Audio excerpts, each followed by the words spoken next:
a choice right now, between fear and love. It's just a rock. Out of the dark night of ignorance and into the shining light of truth. Expanding reality. A population of citizens capable of critical thinking. We don't see things as they are, we see them as we are. There's a level of reality where everything dissolves into an ocean of energy. We empower our experience by insisting on our authenticity. That's very profound. Very. Expanding reality. Welcome to Expanding Reality. I am your host, Brandon Thomas. On this episode, we have the founder and CEO of Saged app, which is a phenomenal resource for your earth-based teachings and practices, Julia Munck. Now, she was a game designer for over 10 years and then decided to make this app in 2018, and it is revolutionizing the spiritual game, guys, with these daily rituals and practices that really focus and align your personal path. It's incredible. Now, on this episode, we talk about her navigating her own personal Saturn return and how you can harness and change the restless energy of that as well. Not only that, but her spiritual technology, which is what this app is really infused with, the plant medicine, ceremonies, and experiences that she has had, as well as how to launch and run your own soul-aligned business. So this episode has it all. Not only that, she is remarkably fantastic. So all of the ways, of course, to find her will be located down in the show notes. Make sure that you guys check that out. While you're down in the show notes as well, we have all of our resource links available for you guys titled Resource Links. There's quite a few down there, so check them out. Also, I really want to encourage everybody to head on over to the website and sign up. It's completely free to do that. The show is moving in a different direction, and I don't want anyone to miss out on it if you're aligned with the next direction that we're all moving here. So if that's the case, check out expandingrealitypodcast.com. While you're over there, check out some of the Too Hot for YouTube stuff. Check out some of the links to the socials. Go peruse the store and see if there's anything in there that you'd like to rep the gear for. All of it can be found right there at expandingrealitypodcast.com. As well, you can sign up to become an Expansive Insider member, and this is where all the massive panels are, guys, all the collaborations, bonus episodes, all kinds of stuff. Make sure that y'all check that out. So without any further ado, let's get to this incredible conversation with Julia Munck. All right, ladies and gentlemen, everybody out there in the listening world, thank you so much for joining us. We have Julia Munck here hanging out. You are incredible. I'm so grateful that we have connected. So if you don't mind, just up top here, let's get it going with, tell us a little bit about you. Thanks, Brandon. I'm excited to be here. Yeah, so I'm Julia. I'm the founder of this spiritual app, Saged, which you can find in the app stores. And it's an app designed to help you on your spiritual journey. So all those days in betweens, maybe if you work with plant medicine, you have big awakenings, and then you have regular life. And it's like, wait a minute, how do I integrate my life? How do I stay on the spiritual path every day? This is where Sage comes in. We want you to do something every day that is connecting you to your divinity and keeps you popping around on your spiritual path. So that's what I'm up to now. My past was in game design. So I worked at all the big companies like Electronic Arts, Big Fish Games as a VP of product and marketing, and had a blast doing that for a long time. But then it wasn't fun anymore. Like I just didn't feel aligned. And I'm just like, I need to do something else. And, went on my own like spiritual awakening and my journey. And I'm just like, got it. I need to take my tech skills and use them for the spiritual stuff. I can create some spiritual tech instead of, stealing people's time with entertainment products. So that sort of was my big epiphany. But I spent a lot of time working in that industry and really enjoyed it. And, the other fun fact for me is that I'm from Sweden, and I transitioned over to the States 20 years ago. I live in San Francisco now. But right now I am actually in Sweden, and it's been this magical, mystical midsummer. Solstice here is a very revered holiday. So it was so special to be here when the sun never really sets. It's so cool. That is so cool. So what special, rituals do you guys have in Sweden about the solstice? What's so significant about it? So it's like a pagan tradition here, even though it's I'm a very secular country, but Christian traditions, obviously. But this is a pagan ritual that we've held on to throughout all the years. I think even the Vikings were doing it. So it's kind of neat. We always put up a maypole, which is, a fertility symbol. And we dress it up with flowers, and it's so beautiful. And the whole community helps out building these things on the day of the solstice. And then we dance around it. So everybody's dancing around the maypole, singing these traditional songs. Everybody knows them, kids and old alike, with live music.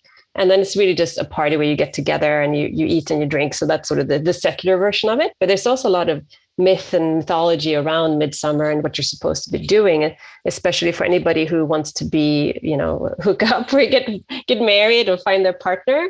There's all these things that they should collect 7 different kinds of flowers on the midsummer's eve, put them under their pillow, and then they would dream about the person they're about to partner with. So that's something that a lot of the younger people would do, or anybody who's looking for an awesome partner. But a lot of it is just around celebrating the light, celebrating fertility, and just the peak of light, and just really bringing that in. So it's a really sweet thing that we do.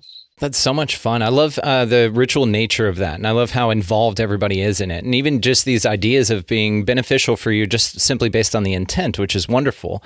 So do you feel like that sort of upbringing around that sort of tradition kind of molded you into the spiritual path you find yourself on? Yes and no. I think that it was cool to have it. We didn't really think about it. It's oh yeah, of course there's midnight sun. Of course there's midsummer. It's we didn't really pay attention to why it was important, but it was something that was just given to us. And then the fact that it's so secular here, that I sort of grew up without religion in a lot of ways, which, I would call myself a seeker very early on. I remember I was 7 or 8 years old, I didn't know how to read, right? But I would open up the Bible. We had some Bible lying around at home. My parents had zero faith, but I was reading. I'm this is interesting. This Jesus guy. And I felt really drawn to some of the characters. I'm wow, what is this? And, I grew older and that sort of fell off. But, later in life, when I got on my journey, I'm oh my God, I've always been so interested in this. And this has been really my jam. I just forgot about it. So it's been interesting. There was this one story. I was at a ceremony, a moon ceremony, and the woman who was guiding it, she's I need somebody to help me facilitate this who did not grow up in the Catholic Church or the Protestant church, somebody who's not agnostic, if you will. And I'm I was the only one. There's so many people who've been tainted by religion, or not tainted, but been brought up and this is how it is and how it's done, and the shame and the this and that, everything that comes with it. And I'm cool. I was actually spared from a lot of that, and can sort of create my own little religion out of it. So it's interesting because, Sweden in a way has a deep tradition of mythology and stories and, the Norse gods and all this stuff. But it's basically secular today. But there is an awakening, people are getting more interested. Wait, I was just walking by the store that's called The Witch the other day, when it's full on, bringing out the traditions again. So it's coming everywhere. This is just bubbling under the surface. So people want to rediscover and their roots and connect with other types of forms of spirituality. Yeah, that's a brilliant way you put it. And I think it's so fascinating because you did grow up in a secular country where you just kind of have ideas, where moon rituals, where maypoles go up. Side note, just real quick, why is it called a maypole if you guys use it in June? I have no idea. Okay, that's fair. It's just in English, actually. We call it midsommarstång. So it's midsummer thing, pole. Got you. Yeah. Not a summer pole, not a midsummer pole, a maypole specifically. I think it's very interesting. Yeah, but also it is so interesting because over here, raised Baptist, a lot of folks over here, especially during this Great Awakening, which we're talking about here, have really had to go in and do some religious trauma work and all of that. And it seems that you were spared from that. And so you really didn't have any, religious traumatic experience growing up. So that's really interesting that you were just able to kind of skip over that part. Now, and I kind of have an idea about why, that occurs. Let's say people are born in a certain area with their soul contract or with their purpose, and they go through a specific set of kind of standards, upbringing, all of that. It seems like you perhaps in a past life just kind of skip that step. You're just no, I'm going to start in Sweden this year. Or this lifetime so that I can just kind of fast forward through all that stuff. And so that's just just kind of an interesting perspective, seeing how you were raised in a secular country versus somebody that, I guess battles religious trauma, if you want to put it that way. But I just think that that's really interesting that you have such a different perspective on your upbringing as far as not needing to shed any religious ideologies. Mm-hmm. Do you find that you're able to connect with people a little bit more? Because usually shared trauma, like a religious type of a thing, especially in the United States, for instance, seems to be a really good connection point. You'll find people that say, oh, yeah, I was raised Baptist, just like me, and then eventually left it, and there's a kind of a connection there. But with you, do you find it more challenging to connect with people with religious traumas, having not experienced it yourself? I have a lot of Catholic friends, recovering Catholics in various forms. And yeah, I mean, I understand, I can obviously understand what they're going through, obviously not having to live through it either. But yeah, I mean, yes, we don't share the trauma. I don't share the trauma with them, but I just have a lot of empathy for what they're going through. But it's interesting, also these people are on the awakening path and how they can so beautifully sort of change their relationship with all these like characters, like, oh my God, Mary Magdalene, maybe she was not at all what they said she was. And just like really like the joy that comes over people when they like realize, wait, I can change the narrative and the story here around the energies of these people. And it's just so liberating.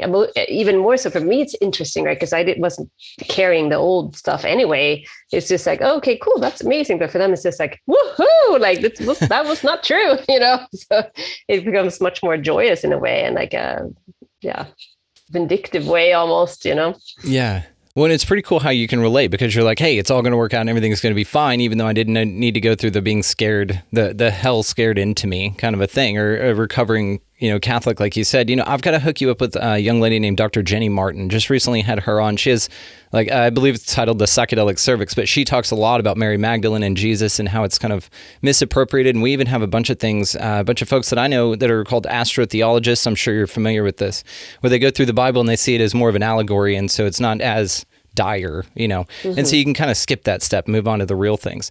So speaking of moving on to the real things, let's talk about your app, Saged. It is so cool. I checked this thing out, and it's just amazing to see, how you went from where you were in your game designing and developing career of 10 plus years with a family, kids, husband, all that. And then you moved into this after your Saturn Return. So you mind just kind of talking us through that?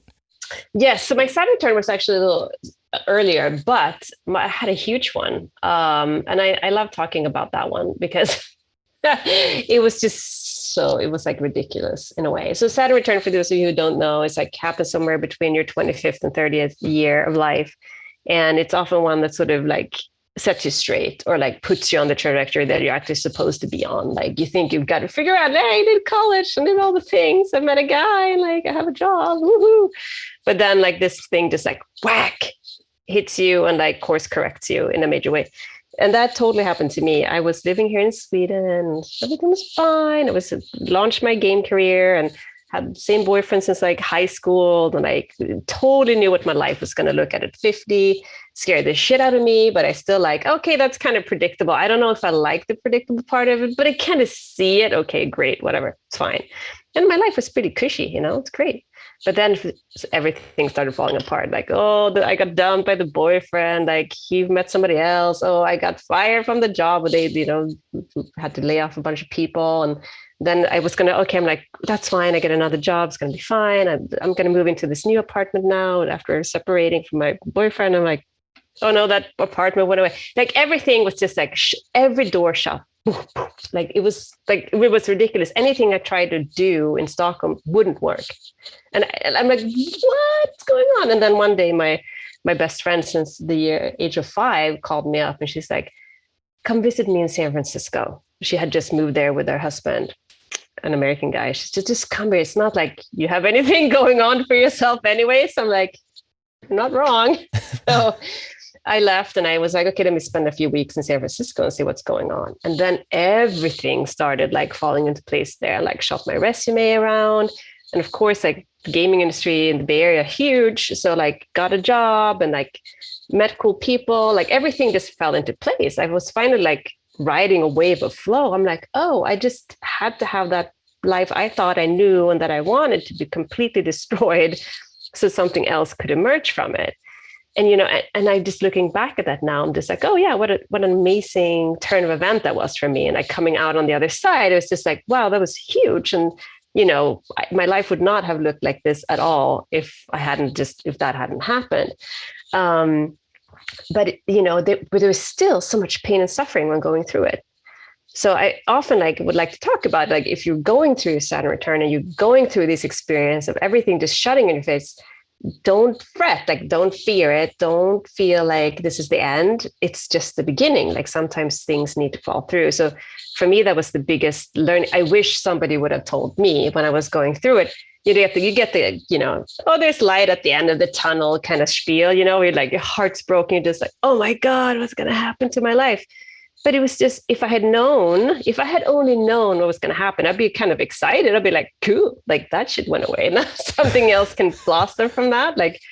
From that compost, what beautiful flower is going to arise. So just being with that in your Saturn return, for anyone who goes through it, just having some sort of even if it feels miserable, having some sort of hope that, oh, it's just falling away for a reason, something else is going to come through that's actually going to be better and maybe more aligned for me personally.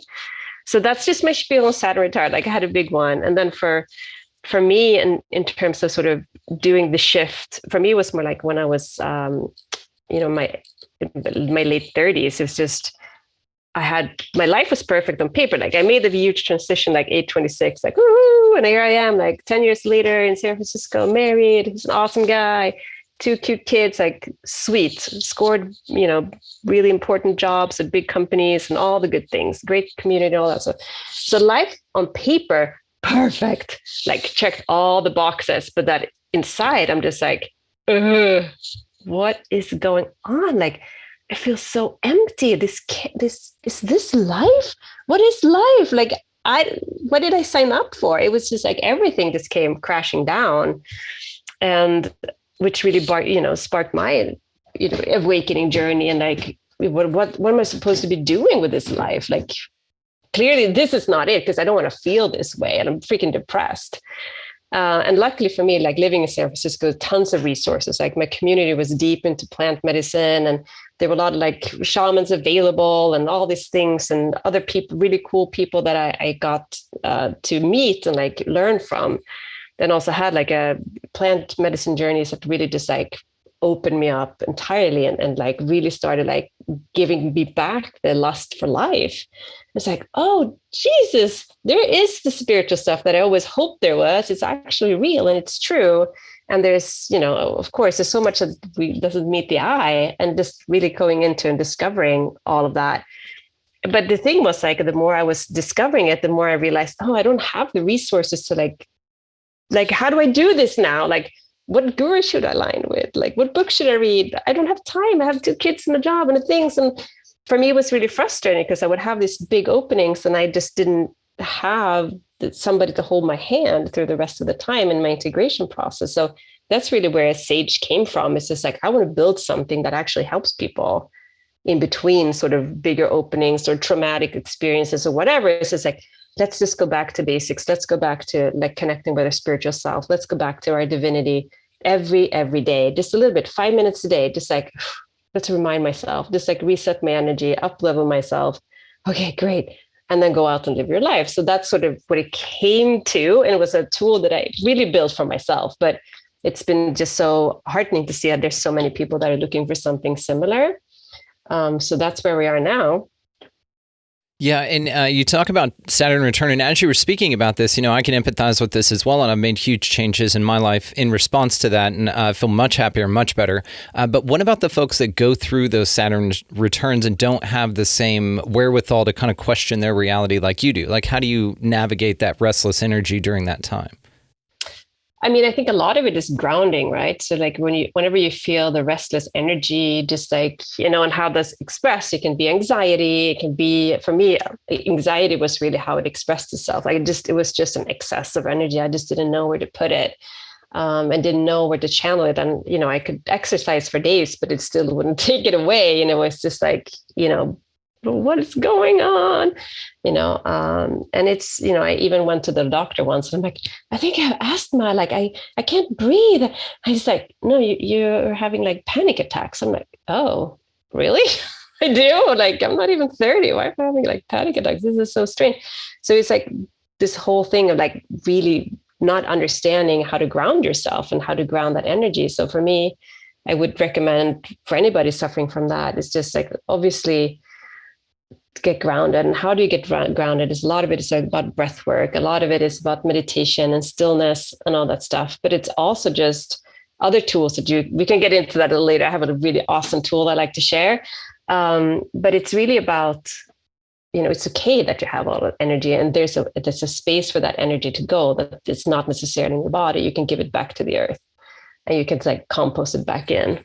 I like to compost it back in, and then as things growing from it. I love that breakdown of organic material metaphor for beautiful things to grow out of that are no longer, alive or whatever. When you said this about going to the doctor, and then he said, "Oh, you're having many panic attacks," that next conversation is usually him pulling out a prescription pad and writing you a prescription for antidepressants. But it seems like you took that information as just like, okay, this is my information, and I'll figure out how to deal with it rather than get on prescription medication. What brought you to that clarity? Was it in that moment, or, I'm sure, did that pad come out and he kind of recommended? He never did. You know what he prescribed me? He's like, breathe in a brown paper bag. Huh. So he never took me there, which I'm so grateful for. After that, I'm like, wow, that could have been a trajectory to a completely wrong place for me, But he was just like, breathe into a brown paper bag. And then I told my mom, and she sent me some book about it, and I read a little bit. I'm like, I don't know if this resonates for me, I'm not sure, but just the knowing of what it was a big aha moment for them. Like, oh, it's just like old things on my receptors I haven't processed, and that hasn't had a way to sort of clear out of my vessel. And just like the realization just really eased that by a lot. And whenever I'm seeing it, I'm recognizing it now, like, okay, we just need to like really ground and do some clearing, and like let the body like settle in, because it's like you're getting aggravated again. So now it's just like a tool I use rather than being afraid of it. I feel the sensation and I'm using it as a tool to guide me. So like, okay, I'm noticing I'm feeling this way, and I'm not going to freak out about it, but I'm going to take care of myself now in a different way. Yeah, just acknowledge. Now, speaking in tools, do you mind if we go over that? What's your, daily tool for accessing kind of your spiritual grounding? Yeah, so I have many tools. I have to say first, before every meeting and so on, I love to do anointing. So I always have like essential oils, like in my bag or wherever on my desk. So before I hop onto a meeting or start my day, I like to anoint myself. And I do that by taking any essential oil. And of course, there's like so many different kinds. I'm sure everybody has a little bit, even lavender, whatever you have. If you don't like the scent of anything, you can just energetically anoint yourself too, right? So you put some essential oil in your hand, and then you touch your chakra points. So I start at the crown. I touch your third eye, the throat, the heart, the solar plexus, the sacral area, and the root. And then I touch my wrists and behind the ears and my feet. And I do that as a way of energetically cleansing myself and getting myself in the zone for whatever it is that needs to happen. And I have a little intention for myself, like whatever transpires now is for the highest good of all. So whatever needs to come through in this meeting with this person or whatever, let that just be for the highest good of all. So that's like a little anointing prayer I do often, like several times a day. I even do it on my kids before bedtime. So with lavender, and they know, and that's great because now they know their chakra points and they know to do that, and they can do it back on to me. And it's a very sweet sort of like calming, centering thing that I do. And it takes 30 seconds, it's like very convenient. Then the other thing that I love to do, and this is my newer tool, this is something I learned from Lisa Miller. I don't know if you've read her book, The Awakened Brain. Totally recommend that. It's amazing. So the cliff notes of the book is basically that she has 30 years of scientific studies on spirituality and the brain, and has scientific evidence that a spiritual brain is more resilient against depression and mental disorders. So like being spiritual has so many benefits to you, just like how you navigate your life and how you actually are more, resilient to any sort of depression and so on. So it's beautiful. And she shares this very simple tool that really, really resonates for me. And I hope it does for you too. So I can just talk you through it. It doesn't take more than 2 minutes also. And we call it like it's meditation plus. Like meditation is great. Like it gets you grounded and you can quiet the monkey brain and you can get focused and you can just, be an observer of your thoughts.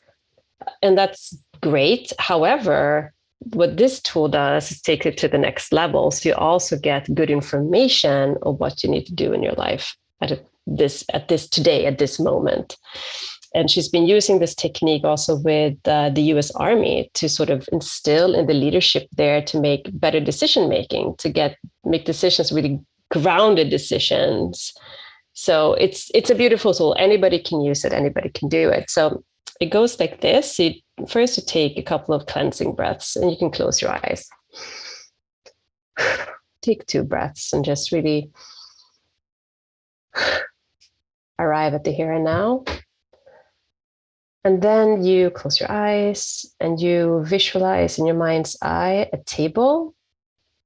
It could be any table, whichever table you first think of, let that be the table. And you take a seat at this table. And once you're seated, you invite anyone who loves you to also join you at this table. So you can take a little time and just see who is showing up for you around the table. And this is just for today. You don't have to stress too much about who's showing up. It could be anybody. And as they take their seats with you around the table, you just acknowledge them by looking at them. And then you ask your higher self. So you put your focus on your higher self, which would be above your crown chakra, high up in the sky. And make sure you know that you have your higher self there. And then you also make sure that you know where your highest self is, which is way up, in the center of the universe. And then you look around the table, all the people who are there with you, and you ask them one simple question. You ask them, do you love me? And you would feel their love pouring at you. And if they say, of course we love you, we're here for you, we love you so much. And then you connect with your higher self and you ask the same question. Do you love me? And you can feel the love from your higher self pouring through your crown chakra into your vessel, filling your whole body. And then you ask that your highest self or source or God or whatever you want to call it, universe, do you love me? And you feel the love of the universe flowing through your vessel again.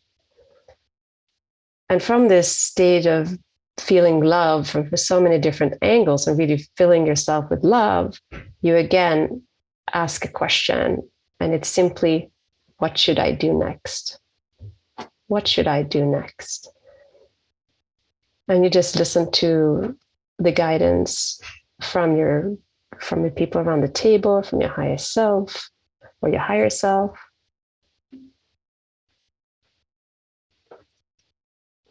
And once you've gotten a few good nuggets from there, you express your gratitude for everybody who showed up for you today and for sharing their love and their wisdom with you. And you take a big, deep breath and you open your eyes. It's beautiful. That's amazing. How powerful is that? Isn't it so good? It's so simple, but it gets me every time. Now, is this one of the tools that you feature on your app? We are featuring it more and more.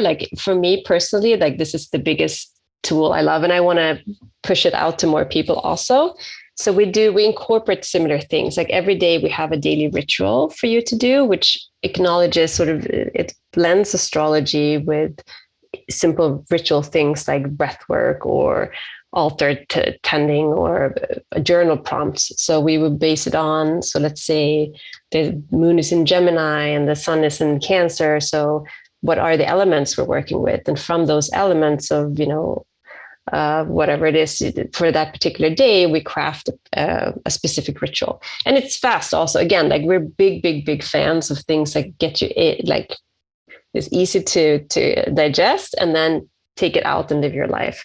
So we would have things like journal prompts, we have things like breath work and like quick instructions for the daily rituals. Again, won't take more than what this tool did to do, but it really leaves you elevated, like reset, ready for the day, and just like really have been tapped into your essence. And so we have three things we actually want you to do. So the daily ritual one, the other one is a gratitude practice, because as you know, the gratitude is like the most beautiful vibration. So always like, what are you grateful for today? There's always something to be grateful for. And just thinking about that, you just feel your heart opening. It is like, oh yeah, I'm so grateful. And it just definitely changes your mood. And the last, we have like a guided meditation for people who want to go a little deeper. And it's like 2 to 5 minutes long, but again, has a lot to do with, just really waking in the divine within you and really saying you are enough, you're here, you are amazing. And, you can manifest your heart's desires. So that's in its simplest form. That's what Sage is doing every day. Then of course we have more things. We have moon circles, so new moon and full moon, you can like come and for a live ceremony. We have all these beautiful wisdom keepers who come and share in live classes too. And there's just a lot going on always. And we have community groups with a lot of discussions on anything. So people who are new or people who are, we've been on the spiritual train for a long time can support each other and ask questions and so on. So it's been such a joyous creation. It's beautiful. And I'm grateful that you mentioned gratitude. This is how I know you're legit. If anybody talks about how vibrational gratitude is and the importance of it, I'm like, yep, listen to this person. They know what they're talking about. So, in 2017 or so, right before the launch of your app in 2018, Sage, which of course, guys, all the ways to find her amazing app, you're amazing, all the ways to find you will be located down in the show notes, so make sure you take advantage of that. But what happened right before your 2018 launch of Sage? What happened right before it? We're going back in time. Yeah, time travel. Yeah. We love it. Yeah. So it was so funny, 2018.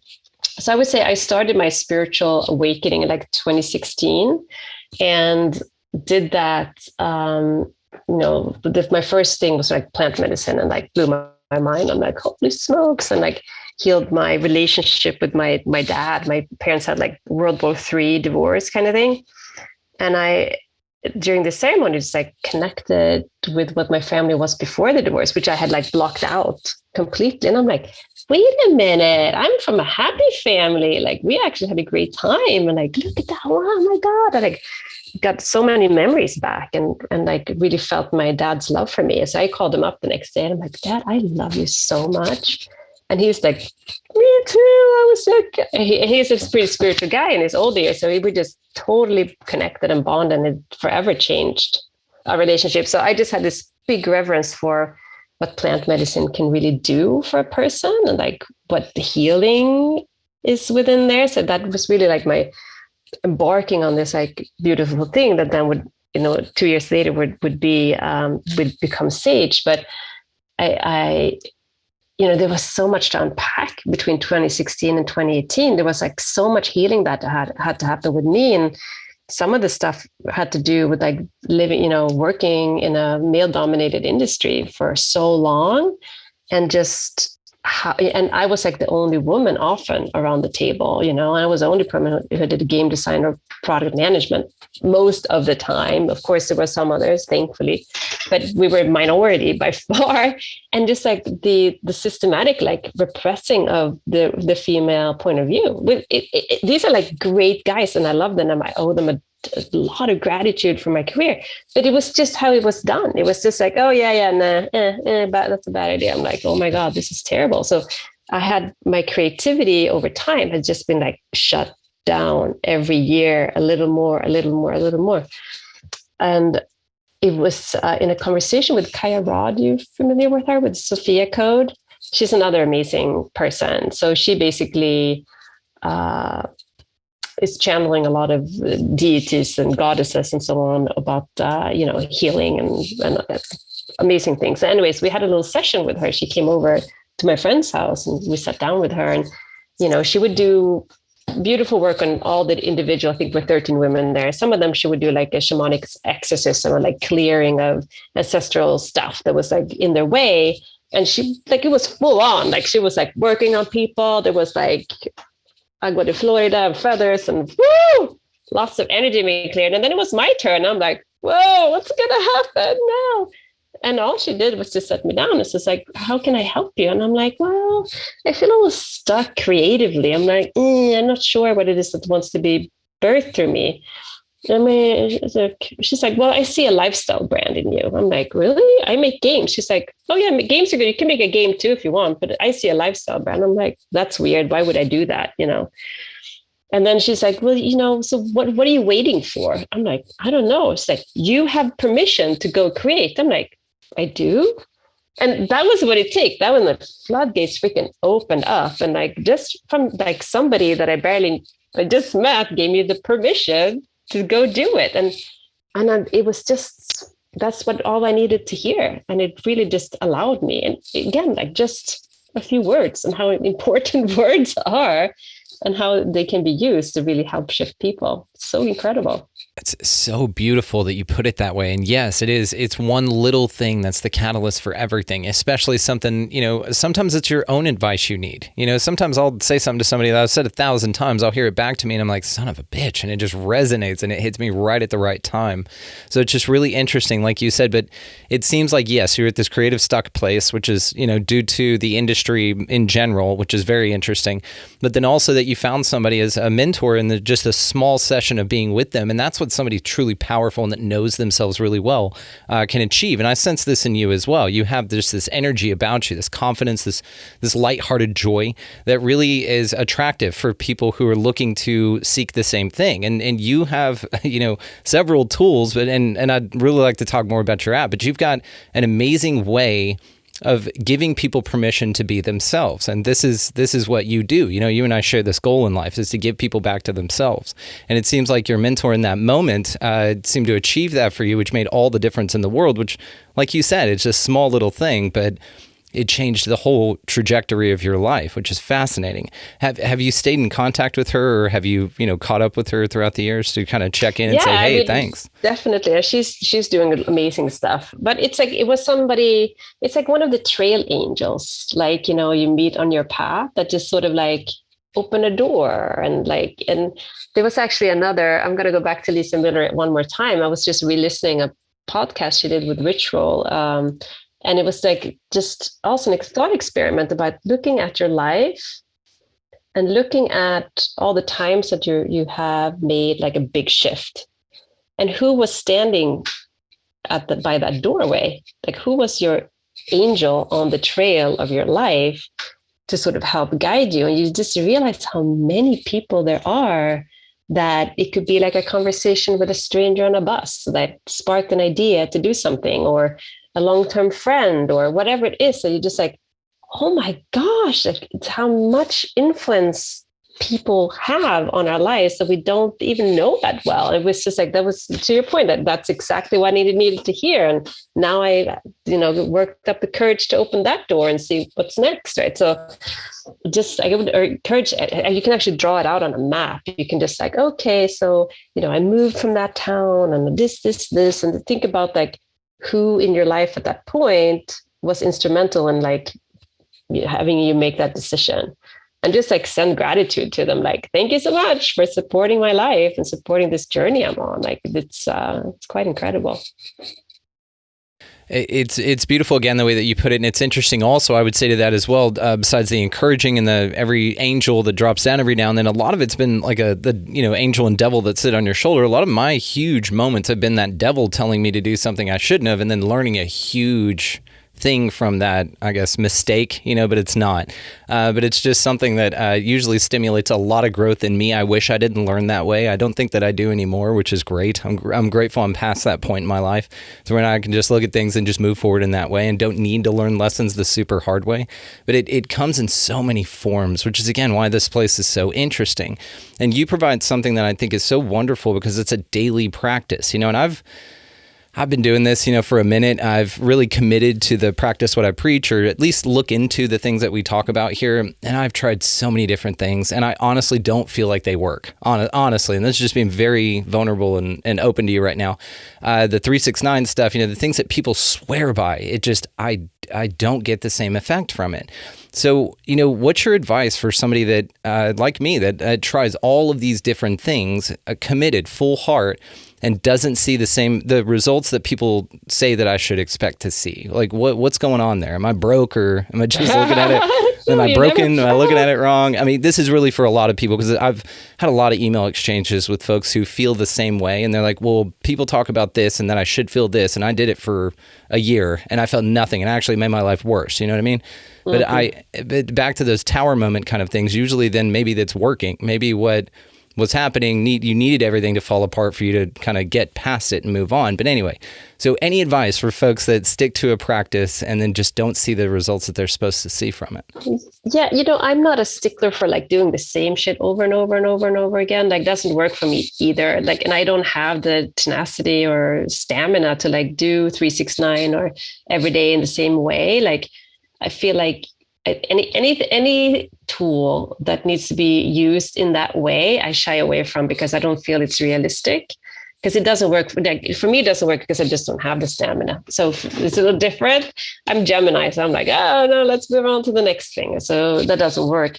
But so for me, it's just like, just do something. Just like whatever it is. Try the three. Do that for one day. But just doing whatever it is. Maybe one day it's just like, I'm just going to ponder my trail angels today. You know what? That's the only spiritual thing I'm going to do. And then tomorrow we'll see what I can do. But I think, doing something every day, we know, like creating a habit and like making spirituality part of your habit, but using all the tools, not necessarily, I need to, whatever it is, I need to manifest this or else. No. And, I believe in manifestation. I can also fall into that. Oh, this thing doesn't work. And then I look back and I'm like, hold on, no, it does. So fine, let's move on. It might not be exactly how you thought it was going to show up, but it still did. But I would just say, like, don't feel too married to like any, and also like maybe reconsider if there's a modality that forces you to do something in that kind of repeated way that doesn't sound like it's healthy. Yeah, I completely agree. And this is one of the things, because again, like I said, I just wanted to give it a good go, and people will say, oh, well, you just didn't do it right. And it's like, dude, I did it to the letter, exactly what you're talking about, did all the things. And they're just like, no, you didn't do it right. And then the whole like 5 times for 55 times a day, like those kind of weird things. I'm like, I don't see shaman doing this, or I don't see like ancient people sitting there, writing hieroglyphics in a stone, 3 times, 6, 9 times, and 9 times. It's like there has to be something different. Perhaps this is an adaptation of an intent. But again, like you, I'm with you on this incessant, like, hey, you should do this or else, or you're screwing it up even when you're doing everything that I told you to. It's that kind of thing is a little, in my mind, a little bit co-opted, which again is why I love what you're doing with your app, because it's got variety of different things and the little daily rituals and stuff. So let's talk about your favorite top 3 daily grounding rituals. I'm very curious about this because I love the variety of your practice. It's great. Totally. Yeah. I always like a good guided meditation, anything that really helps me open up my chakra points. So really going through, and the way that my favorite teacher, Vanetta Taylor, that's also my spiritual mentor. She has this beautiful meditation where she that's on the app, where she talks you through, basically moving your consciousness through your chakra points. So really starting up on the crown and moving your consciousness down, all the way to your root, and then like sprouting your roots down into the ground and connecting to Gaia. And then she has you like going into this chamber inside of Gaia, like into all crystal, where you meet like your community and you just share a big hug, and then you come out. Like that's like so beautiful. Like it's so nourishing, just like really connecting with your body, really connecting to yourself, and just being mindful of your chakra points. Like it's such a powerful tool that we have. And then it's so beautiful to like really drop in with like Gaia, Pachamama, whatever you want to call her. That's amazing. What's Pachamama? I haven't heard that. Oh, Pachamama, that's just the Peruvian name for Gaia. Yeah. Oh my God, I have stories about Pachamama. She's fierce. She's awesome. But Well, run me through the second one. Time. Yeah, okay, deal. I was going to say, run me through the third one, and then let's talk about Pachamama. I haven't heard that. This is so cool. Totally. I'm going to look into it. So the other thing I would say on that realm, which is, it's more like a gratitude / grounding. But every time before you eat or drink anything, you hold your hands over your food. And you just give a moment to give gratitude to what you're going to put in your body. So that really, again, you're infusing the vibration of gratitude into your body, like, which is going to be so grounding and so nourishing for you, and really help your body absorb the food and make you feel grounded. And it's definitely going to make you think twice and like, what is it on my plate? Why am I eating this? Is this what my body needs right now? And just holding your hands on top of your plate and just like say, thank you, Gaia, or thank you, Pachamama. Thank you so much for this beautiful food that I'm going to eat. For me, that is a very grounding. It's like puts intention back into eating and nourishing yourself rather than just eating just because I'm hungry and I'm stressed or whatever it is. So that I would say for me, that's a grounding practice that works really well. So I think those two, and then the tool I shared before about getting the love bomb from everybody, that's like so good. And then for Pachamama, so let's talk plant medicine for a little bit. So I recently went into Peru to do the Inca Trail with some friends, which was beyond the amazing, so good. But I also did some San Pedro before we went out on the trail. So we're in Cusco, we're in the highlands in Peru. It's like altitude and so beautiful, like lush and green, but mountains everywhere. And there's this woman I work with that runs La Casa Gringa. She has the most amazing stuff. Anyway, so I went there and did like ceremony with her.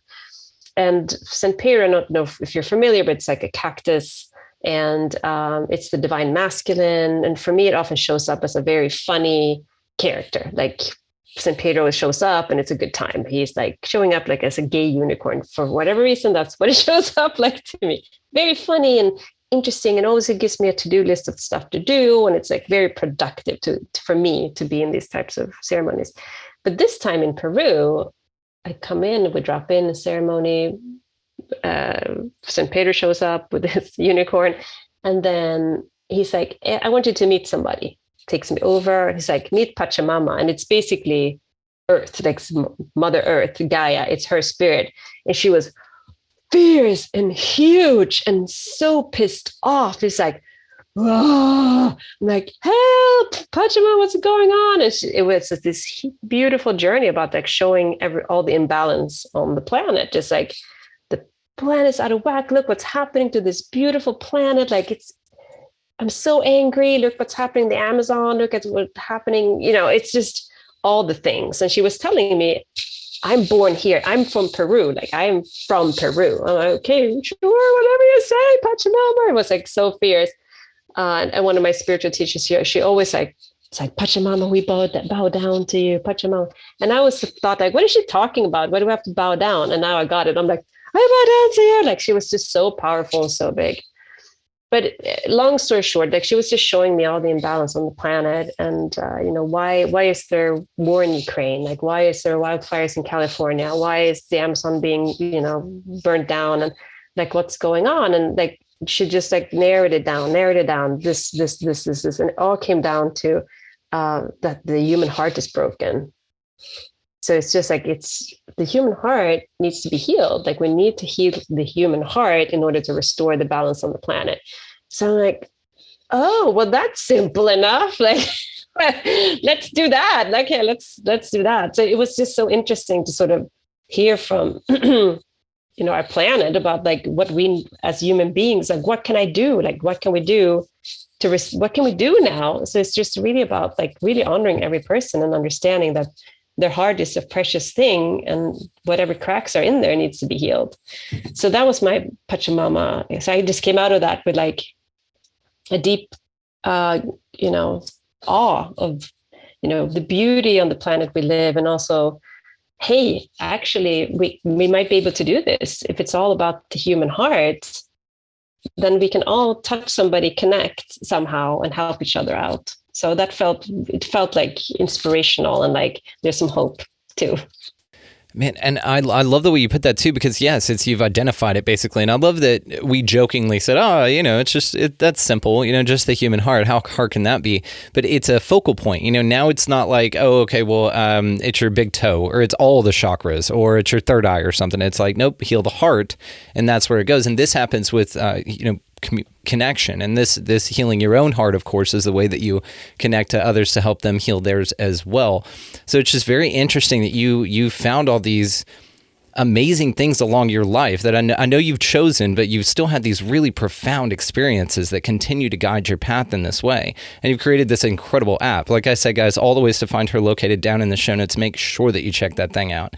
So what was your most profound plant medicine experience so far? I would say the first one and my last one, Perfect.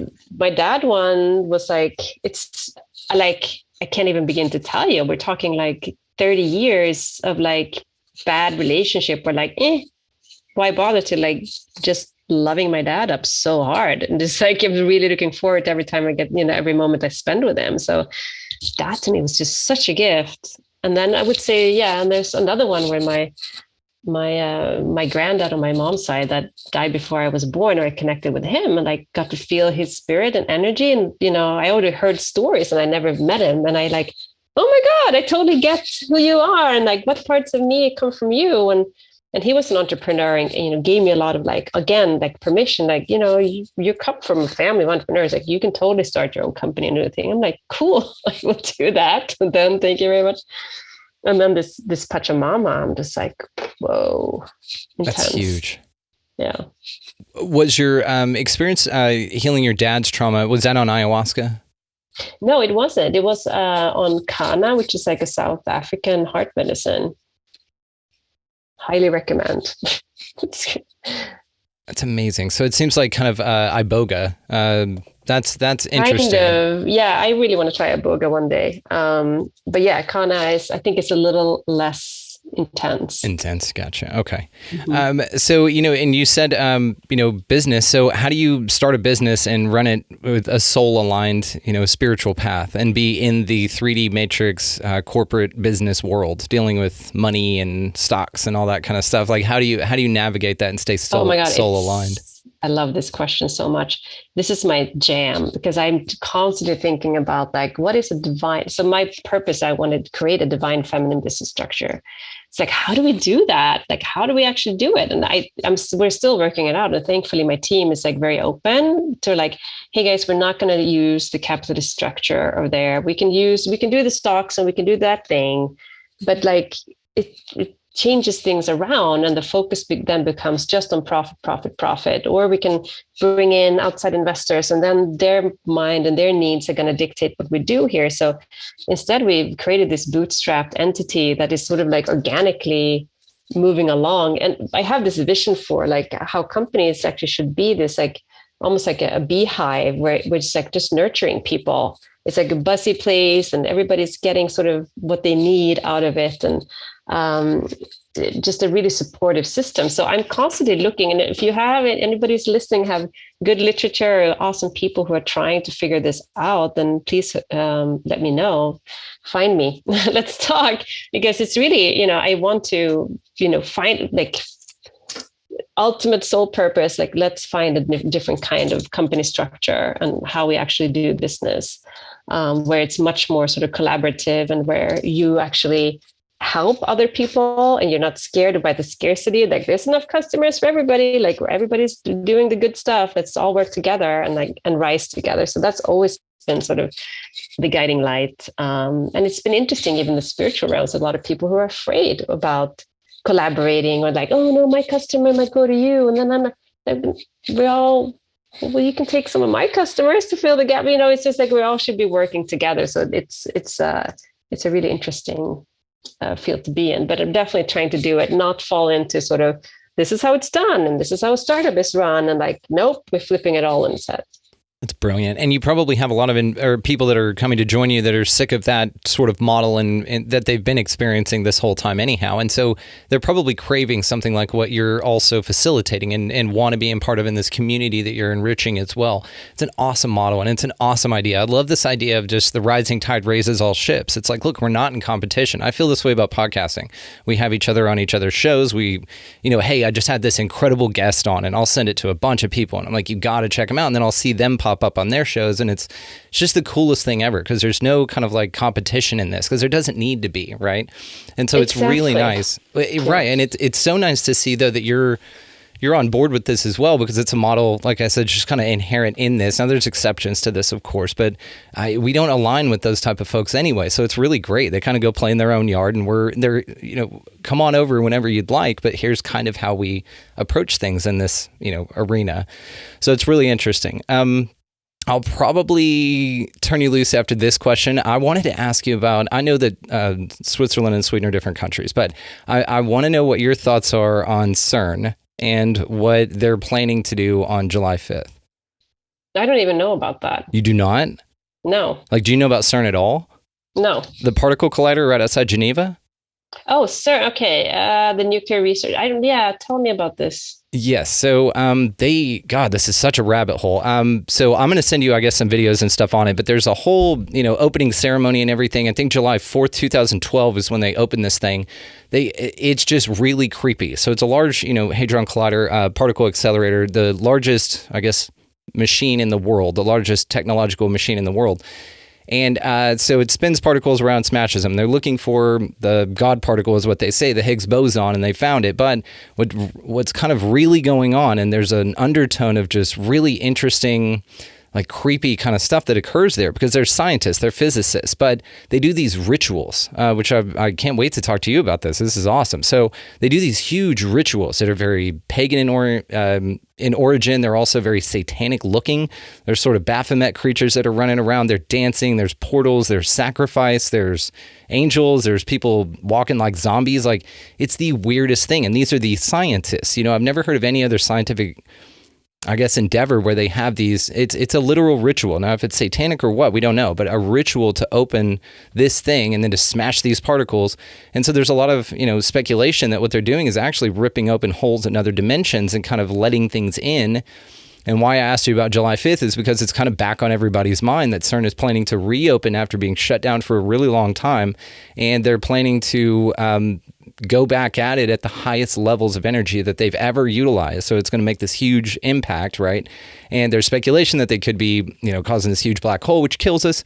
Now, what's really interesting is like in 2012, when it kicked off or whatever, this is when all the really big Mandela effects started ramping up. And this is where people, couldn't remember if the headband on the Karate Kid was red or black, and it seems to be there are things in our physical reality, especially from our past, that's changed. And people call this, misremembering, but so many people have talked about this that it's kind of a thing now. So the Mandela effect is fascinating. Have you ever heard of that? No. Oh my God, I have so many things I'm going to send you. Okay, and then we'll have you back on it and we'll talk about it. But CERN's crazy. Yeah, totally. I mean, I love all of this. Jennifer, the Longmore that also is. We have the best conversations about all this stuff. I'm normally of the. Here's another thing I got in my last ceremony. Because a lot of the things, it's like, oh, is it a hologram? Is it real? Like, what's the conspiracy? The Illuminati, the thing, and the that and thing. And the message that came to me clearly is like, maybe it's true, maybe it's not. But what do you do when that noise comes, the fear comes hacking at you, and you're like, oh my shit, freaking out? You know what? You go turn on your favorite song, you turn up the freaking music and block that shit out, because it can get super confusing. It can pull you down. Like, I think it's interesting. I look at it from like, oh, I like this as a thought experiment. I love it.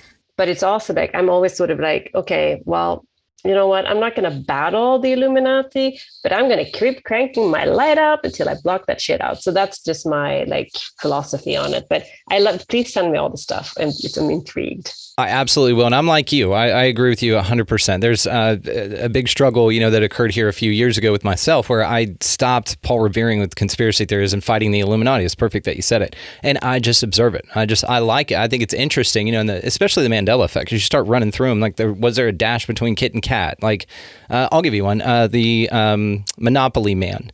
Describe his physical appearance for me, if you don't mind. The game Monopoly, the guy carrying okay, so Black describe. hat, white mustache. Uh-huh. Anything else you can remember? Did he have eyes? I don't know. Suit, maybe a walking stick, like a wand. Okay, a wand. Okay. Anything on his face that you can remember besides the white mustache? Did he have a mouth? I don't know. That's okay. A lot of people say a monocle, like a monocle, because he was modeled after J.P. Morgan, which famously wore one of those. And so a monocle, but in this reality, it never happened. A few others are like movie quotes, like Star Wars and stuff like that. So I'm going to send you some stuff. We'll have some fun with it later on. Oh, fantastic. I love it. But the CERN thing is interesting. And again, just because it's coming up and it's right down the street from you, which is weird, that I didn't know if you had jumped into all of those things, but you wouldn't have paid attention to it if you're too busy cranking music and living your best life. I get it. I completely get it. But I'll send it to you just as a thought experiment, and that'll be that. Totally. No, I love it. I love it as a thought experiment, but I just had to make the choice whether or not, like, it's so easy to go through the rabbit hole, like, holy crap, no. And I'm like, I'm just gonna, and even if it's all true, or like, whatever it is, my skin is still my skin, and my feelings are still my feelings, and I feel like I'm physically here. So let's take both the red and the blue pill at the same time, and like live a little bit on both sides, and just like, okay, yeah. I like that. Take them both and just break the matrix altogether. Totally. I dig that. Well, let's close on this. I'd like to talk about your modern mystic initiation that you offer, and then we'll give you the last word on this, and we'll just talk to you next time. This has been so cool. I've definitely got to have you back on, and we have so many more cool things to talk about. But yeah, now I'm going to get into this CERN stuff too. I'm going to be very educated next time. I'll send it to you. And the only thing about July 5th is because it's with the planetary alignment. There's a lot of divine feminine thing going on, especially here in the States. And so it's an interesting that time period when everything lines up. And there's been a lot of people that talk about this as prophecy, as all that kind of stuff, which I don't get scared by. But I think it's interesting about it is it basically splits universes or lets another portal open up. Now, I'm hoping that this is like the cool, super awesome portal where everything just floods in and they take all the lizard turds out. I think that'd be kind of cool. It may also kind of reference the Dolores Cannon idea if you take it literally, that literally there's going to be a split here and some people will be sucked into the 3D because you did all the right things and all of that, which get a little religious-y for me, but it's still kind of interesting. So you offer some crazy cool stuff on your website and with your app. So the modern mystic initiation, I was looking at this thing and it's like crystal magic, urban mineral magic. I like the mystical AF integration. So that kind of drew my eye as well. So tell us about that. Yeah. So we have this awesome journey that we call it. So it's like an 8-day journey that you can take inside the app.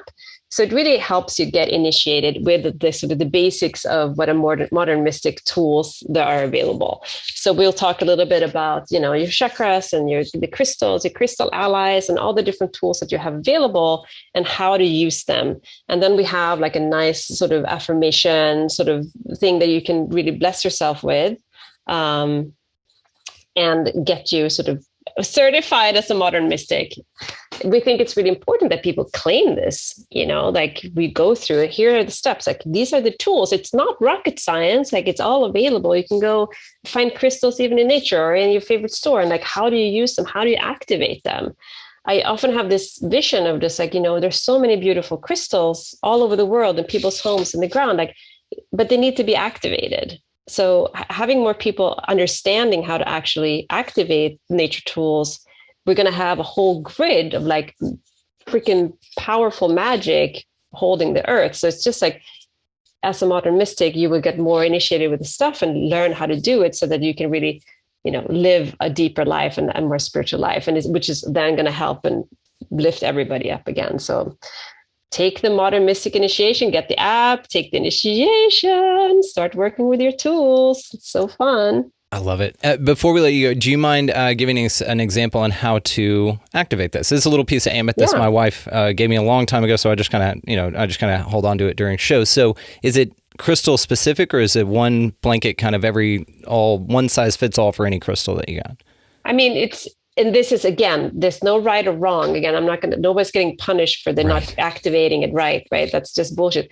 So at the end of the day, an activation is just putting your intention onto something. That's how you activate it. And you can do that, you can do it on the new moon if you want to activate something with like a new creation energy, right? So like, okay, we're in the new moon, when the start of the moon cycle, we're going to put forth all the new things that we want to do in our life. Then you can hold your stone and just like, you're going to help me with this project. And of course, all the crystals have different properties. Amethyst is great for psychic abilities. It's like, hey, crystal, we're going to help me stay aligned with my spirit guides right now, so I can get the good information for me to finish this project that I wanted to do. So now you have programmed that. And then you can also cleanse your crystals. And that's really great to do during the full moon. So on the full moon, you can put your crystals out, on your windowsill or outside in nature, and they get supercharged by the moon. So you can also like, if you need to cleanse them, you can cleanse them. You can put like some sage or whatever your smudge of choice would be to clear them out, and then reprogram them with something else under the light of the moon. So there's like a million ways to do it. Crystal shops will have like good things about what are they for, but again, like whatever you gravitate towards, that's your crystal. So I like to go into the metaphysical shops and just see what pulls me, and just like follow my intuition. It's like, ooh, that thing over there, like that looks interesting. What is it? And then just getting with that way. And when you buy a new crystal, do cleanse it when you come home. Some you can even cleanse them in water. Not all crystals love water, like selenites don't like water, but you can Google that easily, and you can just again smoke cleanse them, and then you put your intention and just talk to the crystal. It's okay. Nobody is listening. But the crystal, which is great. Well, I love it because it's almost like nature's technology. You can encode information in here just like you're doing an encoding technology with really mystical, amazing AF stuff. So, Julia Munck, thank you so much. This has been amazing. I will absolutely have you back on. Thank you again. Thanks for having me. I want to take a moment and thank Julia Munck for coming by and hanging out with us. She is so fascinating, absolutely remarkable. I love her app, Saged app, which will be located down in the show notes, as well as all the other ways to find her, guys. So check her out. I think she's a phenomenal aligned resource to move into this next chapter that we're all moving into. Now, down there in the show notes, along with her, is going to be all of our resource links, guys. Make sure that you check those out. Opus, Food Forest, all of that good stuff. You guys know how that works. Also, while you're down there, make sure that you check out expandingrealitypodcast.com. Now, we are moving in a more aligned, focused direction for the future, and this is happening very soon. So make sure that you guys go over and sign up. There's an exciting new direction that we're going, and it is awesome. I can't wait for everybody to be a part of it, and I'm grateful for all of you for getting us to the point that we are at in all of our collective journeys to be able to move forward into this greater, grander version of who we are. So go out into this incredibly beautiful place, guys. Make sure that you're picking up pieces of litter that you see that are just strewn about. Go ahead and don't let that stand. That should be part of everybody's mantra, especially the litter bugs. No big deal. Also, while you're doing all of that, go ahead and smile and be nice and just pleasant overall to anybody that you come across. That is a remarkable way to change the vibe in your immediate garden that you're tending there. While you're doing all of that stuff, of course, guys, if you want to take the extra step of buying somebody just a coffee or a meal or donating to the show or something simple like that, it just totally takes everybody's day and creates these massive ripple effects out into the collective that can be felt and experienced by all of us. So keep doing that amazing work out there. I'm super proud of everybody. I get stories and people email in about different things like this, and I'm always impressed. I'm always so grateful that you guys have really picked up and ran with this thing. Also, while you're out there doing that, raise the shit out of this vibe of this place by getting out of the left-hand lane. That's a pain in the ass. You got somebody wanting to pass. And anything else, guys, beyond all of it, go out into this beautiful place, whatever the hell it is, and y'all just be good to one another. Thank you so much for taking this journey with me, for listening, for watching, for engaging, for making your world a better place. We will see you next time.